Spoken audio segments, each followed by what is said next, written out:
Je suis Egon von Greyers de Matterhorn Asset Management et je suis très heureux d'être ici à Munich, au Salon international des métaux précieux et des matières premières, avec Ronald Stofferle, un vieil ami.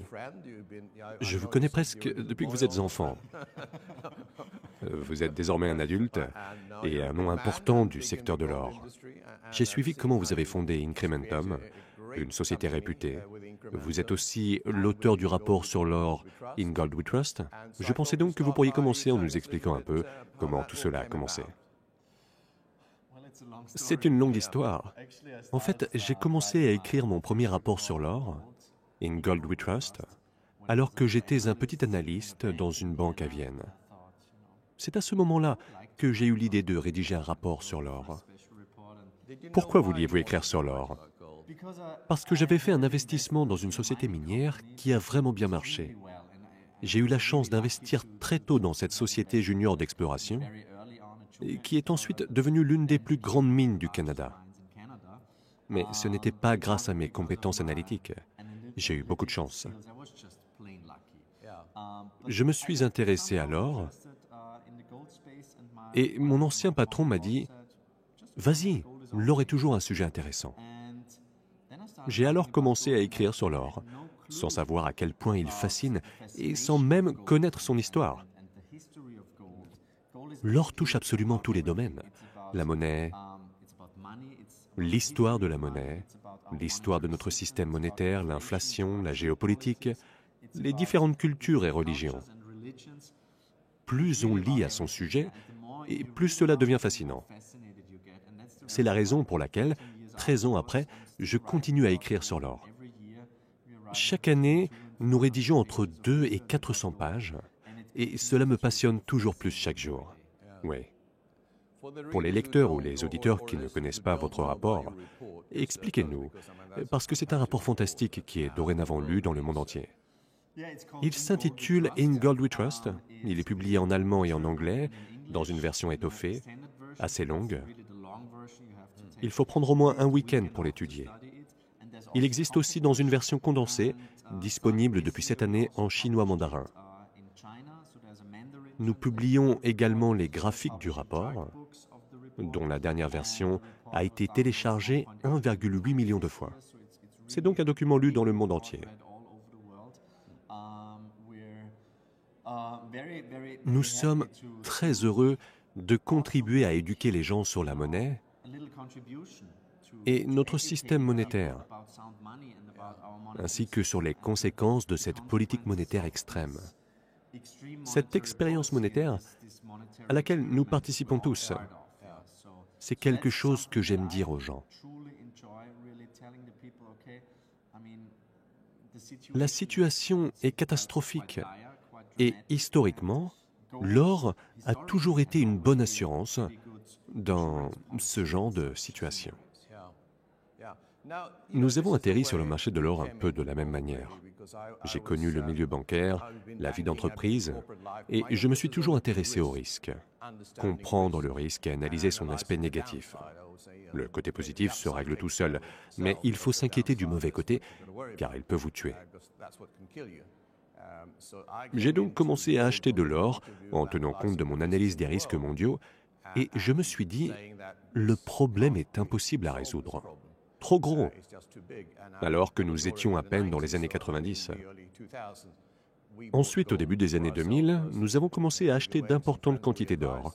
Nous avons conseillé quelques amis, puis des années plus tard, nous avons fondé une société pour les personnes extérieures, afin de les aider à préserver leurs richesses en détenant de l'or physique en dehors du système bancaire. Comme vous le savez, je considère que les risques sont plus grands que jamais dans l'histoire. Nous sommes dans une situation unique, et il n'y a donc, à mon avis, aucune solution. Mais j'aimerais savoir ce que vous en pensez. Comment tout cela va finir? Évidemment, je sais qu'il n'existe pas de véritable fin. Le monde évolue toujours vers quelque chose de différent, sur une longue période de temps. J'ai vécu longtemps en Angleterre. Je prends donc l'exemple du collège d'Eton. Cette école a été créée il y a plus de 550 ans. Elle a traversé des révolutions, des récessions, des dépressions, etc. Au final, elle existe toujours. Les choses établies depuis longtemps perdurent, mais sous une forme différente. C'est la même chose avec le monde, même si je pense qu'il sera très différent pendant quelques années. Comment voyez-vous les choses à l'échelle mondiale, la dette, la situation politique? Comment voyez-vous cela évoluer l'année prochaine? Comment cela va se terminer? Quelque chose de dramatique se profile-t-il?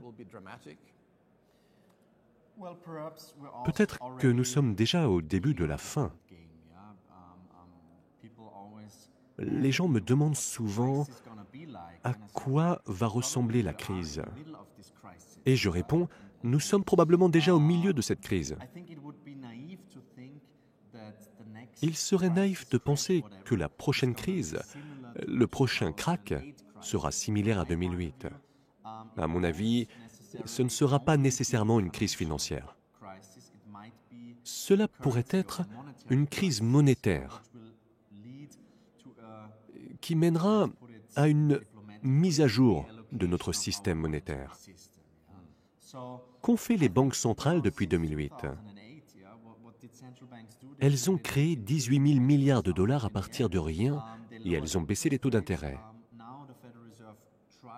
Depuis quelque temps, la Réserve fédérale essaye, avec le resserrement quantitatif et des hausses de taux, de normaliser sa politique monétaire.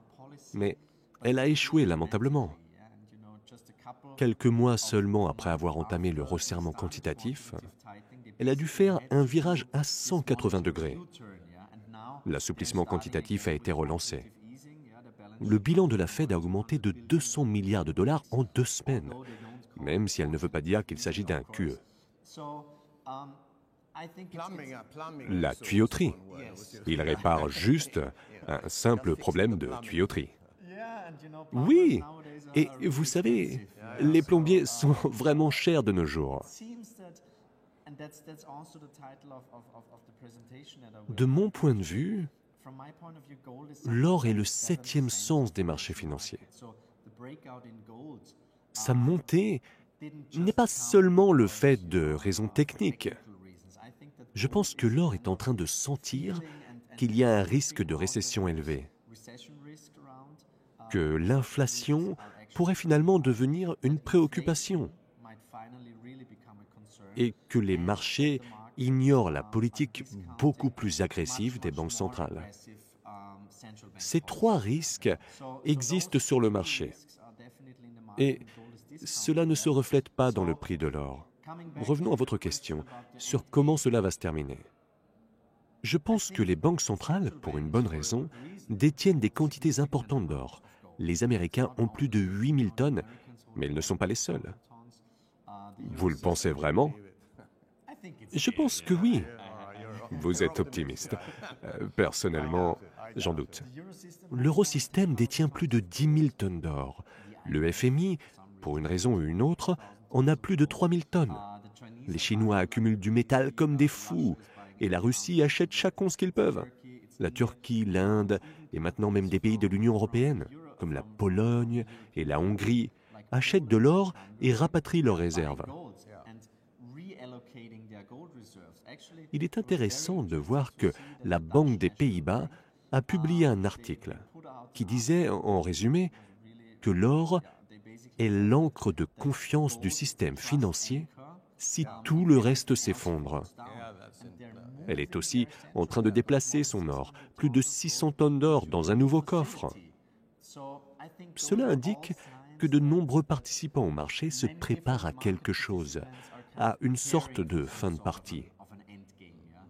Est-ce que cela sera fortement déflationniste, inflationniste, ou est-ce qu'il y aura une importante répression financière? Je n'en sais rien. Peut-être un mélange de tout cela.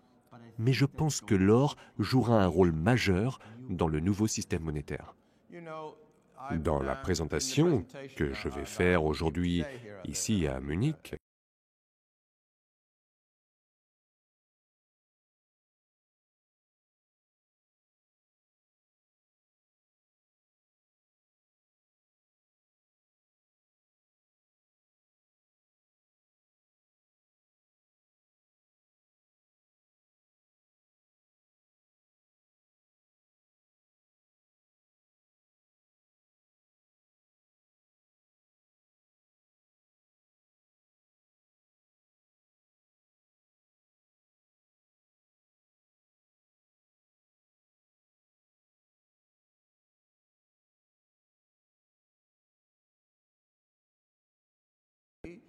Des milliards et des milliards sont imprimés et le POMO, qui est un véritable QE, s'élève désormais à 60 milliards de dollars. Je pense qu'il se trame quelque chose. Ils disent que tout cela est temporaire, comme Nixon en 1971. Nous fermons la fenêtre de l'or juste temporairement. Presque 50 ans plus tard, on attend toujours. Ils disent la même chose, que c'est du bricolage temporaire pour réparer le système. Je pense qu'ils paniquent et voient des choses que nous signalons depuis longtemps. Il y a quelque chose de pourri dans la situation des États-Unis et du monde. Il y a quelque chose de pourri dans le système financier.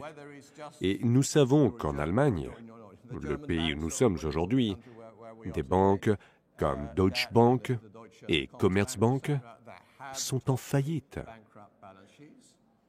L'eurosystème est maintenant sous pression. Cette pression sur la liquidité semble pour l'instant se limiter aux États-Unis. Mais en réalité, il y a une véritable pénurie de liquidité. Je pense donc que le système est sous pression, que les banquiers centraux paniquent et que Lagarde arrive au moment qui lui convient parce qu'elle fait partie de l'élite. Elle va prendre le pouvoir et dire aux différents dirigeants des pays « Faites ceci, faites cela, commencez à dépenser plus d'argent et à réduire les impôts. » Elle est consciente de la tâche qui l'attend. Avec une Allemagne en difficulté, avec évidemment l'Italie, mais la Grèce, l'Espagne, etc. Dans les années à venir, Lagarde sera certainement connu comme le plus gros imprimeur de billets au monde. Ce qui signifie qu'il y aura de gros problèmes dans le système.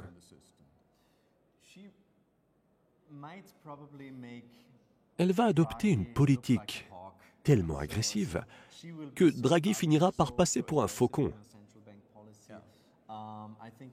On va passer à la vitesse supérieure avec elle.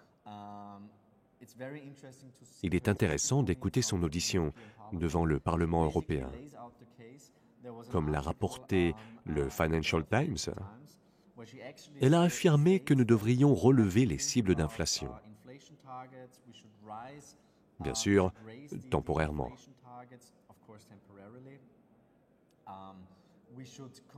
Elle a annoncé une revue stratégique de la politique monétaire européenne et envisage même verser de l'argent directement sur les comptes bancaires des gens. Ce n'est pas une théorie du complot tirée d'un blog, c'est dans le Financial Times, et c'est Madame Lagarde qui l'a dit. Je pense que c'est une décision hautement politique. Lagarde a succédé à Draghi pour une bonne raison.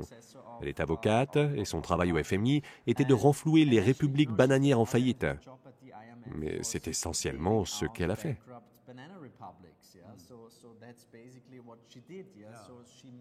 Elle pourrait continuer à faire la même chose dans la zone euro. Et ça fait peur. Elle parle d'obligations vertes, de prendre davantage de mesures de relance budgétaire.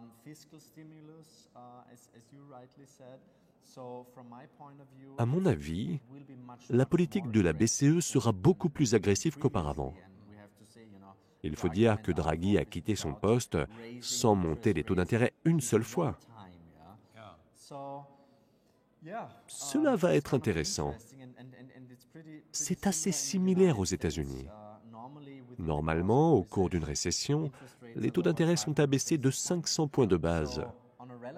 Sur une base relative, la Réserve fédérale a beaucoup plus de marge de manœuvre que la BCE. Mais il y a quand même eu des récentes publications sur les taux négatifs aux États-Unis et sur la manière dont cela affecterait le système bancaire. En fait, les commentaires positifs de la Réserve fédérale de San Francisco dans cette étude étaient surprenants. Le marché se prépare donc à une politique beaucoup plus agressive de la part de la Banque centrale, à des mesures de relance budgétaire, mais aussi à des concepts comme l'hélicoptère monétaire, ou la MMT, que l'on appelle aussi théorie monétaire de Mugabe et Maduro. Cela aura des conséquences beaucoup plus directes sur l'inflation. Ainsi, alors que l'assouplissement quantitatif traditionnel tente de créer de l'inflation via le système bancaire, la MMT, mais aussi les mesures de relance budgétaire, auront un impact beaucoup plus dramatique sur les chiffres de l'inflation. Bien sûr, et nous aurons une inflation élevée. Vous savez, j'ai vécu dans les années 1970, j'ai commencé à travailler en 1969 et j'ai vu l'or monter. Je vivais au Royaume-Uni et l'inflation a atteint 15 à 17% pendant 7 ou 8 ans. J'ai vu ma première hypothèque passer à 21%. Combien de gens pourraient aujourd'hui assumer un taux d'intérêt de 21% sur leur prêt hypothécaire? Personne. Mais je pense que nous allons assister à une impression massive de billets. Nous arrivons à un point de saturation. Il y a un moment où l'argent n'a plus de valeur. C'est de cela dont on parle. Chaque billet de banque ou monnaie électronique créé à partir de rien n'a aucune valeur et fait baisser à son tour la valeur du reste de la monnaie. Bien sûr, celui qui se tient le plus près de la planche à billets peut utiliser et profiter de ce papier, comme Mugabe au Zimbabwe. Si vous l'avez en premier, vous pouvez l'utiliser, mais quand vous le passez au suivant, il n'a plus de valeur. Comme Einstein disait, on ne résout pas un problème de dette avec les mêmes modes de pensée qui l'ont engendré. Il n'a pas parlé de dette, mais il a dit on ne résout pas un problème avec les mêmes modes de pensée qui l'ont engendré. Je pense que nous arriverons bientôt au point où, au cours des prochaines années, le poids de l'argent et celui de la dette exerceront une telle pression sur l'économie mondiale que le marché obligataire implosera. Les taux d'intérêt vont monter de façon spectaculaire, parce que je pense que les banques centrales finiront par perdre le contrôle des taux. Leurs taux à long terme vont commencer à monter et ensuite faire grimper les taux à court terme. Nous aurons ensuite des problèmes avec toute cette dette et on imprimera encore plus de monnaie. Il est toujours intéressant de se rappeler qu'un grand nombre d'économistes du courant dominant affirment qu'il n'y a pas d'inflation. Et qu'en fait, le problème est qu'il y a un manque d'inflation. D'accord? Alors comment définissez-vous l'inflation? D'après l'école autrichienne d'économie, l'inflation signifie essentiellement une augmentation de la masse monétaire, dans une première étape. La deuxième étape est l'inflation du prix des actifs. L'inflation générale des prix est seulement la troisième étape. Elle se mesure par ces étranges paniers et ces chiffres économiques bizarres publiés par les bureaucrates. Nous avons les deux premières étapes. Nous assistons à une inflation monétaire massive et une inflation massive du prix des actifs. Les marchés immobiliers du monde entier ont atteint des sommets historiques. Le marché de l'art devient fou et le marché obligataire se négocie à un niveau record.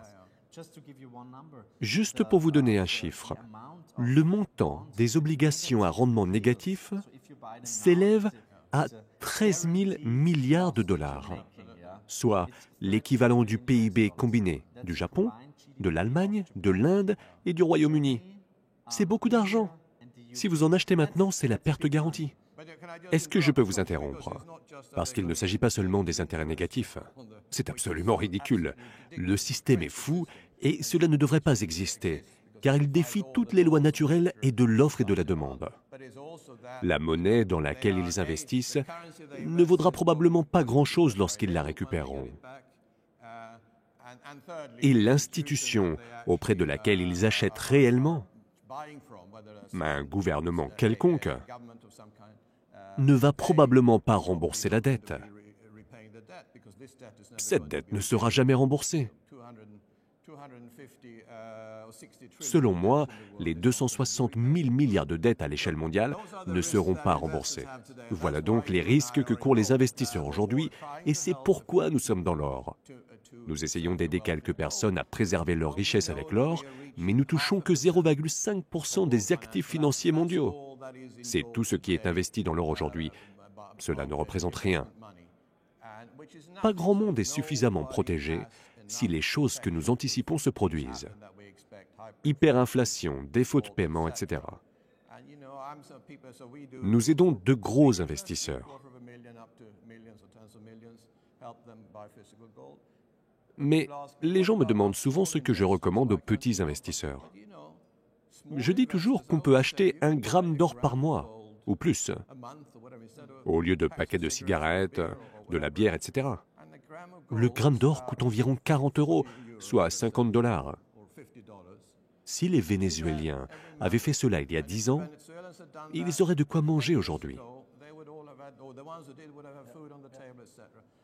Les gens sont mal informés sur l'or et nous essayons de les aider. Vous faites un travail formidable en transmettant ce message à un large public. Je le fais d'une façon légèrement différente, mais comme les médias, les politiciens et les banquiers ne s'y intéressent pas vraiment, nous ne touchons pas assez de gens. Malheureusement, les gens vont se précipiter sur l'or lorsqu'il fera la une des journaux, quand on en parlera à la télévision, mais son prix sera beaucoup plus élevé. Que pouvons-nous faire de plus? Non, ce n'est probablement pas un hasard si les lois fondamentales de l'économie et de la finance ne sont pas enseignées à l'école et à l'université. En fait, je suis étonné qu'autant de gens intelligents et instruits n'aient aucune connaissance de la monnaie et de la façon dont elle est créée. Je pense que nous apportons notre contribution pour expliquer ce qui se passe et proposer des solutions. En réalité, comme vous l'avez dit au début avec votre exemple sur le collège d'Eton, j'ai 3 enfants et j'espère vraiment qu'ils auront une vie prospère. Ils doivent se préparer à différents scénarios. Je pense qu'il est très important non seulement d'être préparé financièrement, mais aussi psychologiquement. Il faut être conscient de ce qui peut arriver, analyser ses risques et espérer le meilleur en se préparant foncièrement au pire. Vous avez raison. Il faut faire le nécessaire et s'assurer avec de l'or. Tout le monde peut le faire. Tout le monde devrait le faire. Même si au final, vous ne pouvez pas tout transmettre à vos enfants. Vous donnez ce que vous pouvez maintenant, mais la chose la plus importante à leur offrir, sauf bien sûr de l'amour, c'est vraiment qu'ils comprennent et qu'ils utilisent leur cerveau et leur cœur. C'est ce qui fait avancer dans la vie. Les amis et la famille, c'est vraiment ce qui compte, car l'argent est éphémère. Il peut disparaître du jour au lendemain, mais votre cerveau et votre cœur restent si vous les utilisez bien. Ronnie, c'était un plaisir de discuter avec vous. On se voit à Zurich la semaine prochaine. En attendant, merci d'être venu. Merci beaucoup.